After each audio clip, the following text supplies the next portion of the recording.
सोनल मान सिंह जी।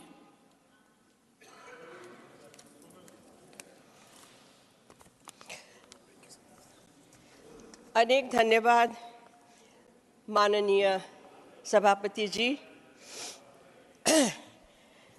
राम मंदिर के बारे में बहुत कुछ सुन रही हूँ, परम संतोष हो रहा है।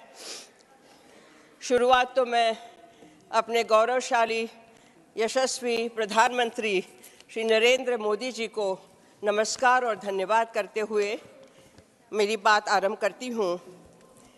सुना है कि भारत जोड़ो यात्रा चल रही थी, लेकिन हम भूल जाते हैं कि त्रेता युग में ही श्री राम ने भारत जोड़ो यात्रा कर दी थी। अब उसकी पुनरावृत्ति यदि हो रही है तो किस तरीके से हो रही है वो हम देख रहे हैं।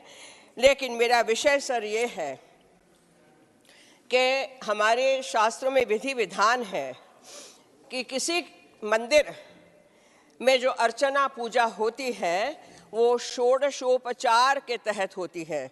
16 उपचार उसमें होते हैं, जिसमें गीत, संगीत, नृत्य, वाद्य, शंख, पुष्प, गंध, सुगंध इत्यादि सम्मिलित होते हैं। 16 चीज़ें। मुझे अत्यंत हर्ष है कि इसी विधान को, इसी नीति को, इसका पालन किया जा रहा है। और अभी मंडल पूजा वहाँ चल रही है 45 दिन की, जिसमें आखिरी दिन 10 मार्च को मुझे नृत्य सेवा प्रस्तुत करने का सौभाग्य मिल रहा है। सर, मैं गुजराती हूँ और गुजरात में जो दंडकारण्य है, डांग कहलाता है, ज़िला डांग, वहाँ मेरी माता जी का विद्यालय है, विश्वविद्यालय गुरुकुल, जनजाति की लड़कियों के लिए। शबरी माता वहीं की हैं। सर, आज भी वहाँ गाना हम लोग सीखे हैं, राम रटन ए करती जाए, पगना ठमका देती जाए, एली भीलड़ी रे। भील जाति की शबरी पैर के ठुमके देती हुई, नाचती गाती हुई, राम रटन करती हुई, खट्टे मीठे बेरों को चखती हुई, राम आवे उनकी राह देखती हुई। ये शबरी के स्थान से मैं आती हूँ सर, और मुझे इतना अच्छा लग रहा है कि उनको भी याद किया गया है।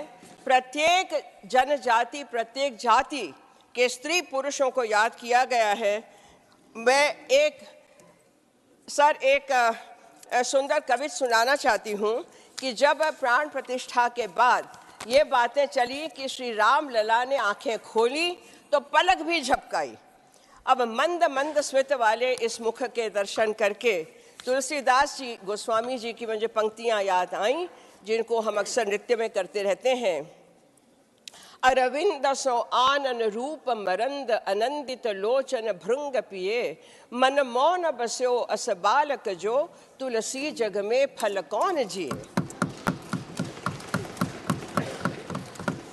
सर, आभूषणों से, वस्त्र अलंकारों से श्री राम की चमक नहीं है, उनकी चमक दमक श्री राम की अपनी नीतियों से है, अपने व्यक्तित्व से है। भगवान विष्णु नारायण के वो अवतार हैं, मर्यादा पुरुषोत्तम हैं।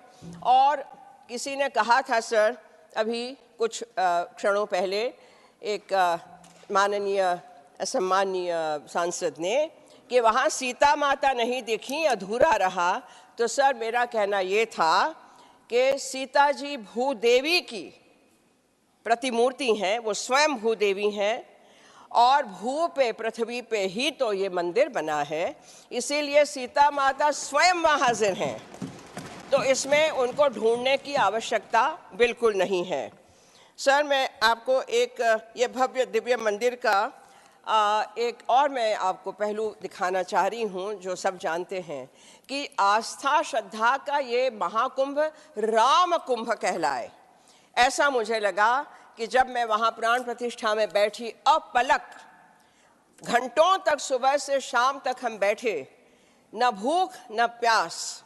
और जब देखा कि दक्षिण के कहाँ कहाँ के लोग मात्र एक ये परिधान, एक वस्त्र में परिधान करके नंगे पांव चले आ रहे हैं, कोई शीर्षासन करके चला आ रहा है, कोई साष्टांग दंडवत करके चला आ रहा है।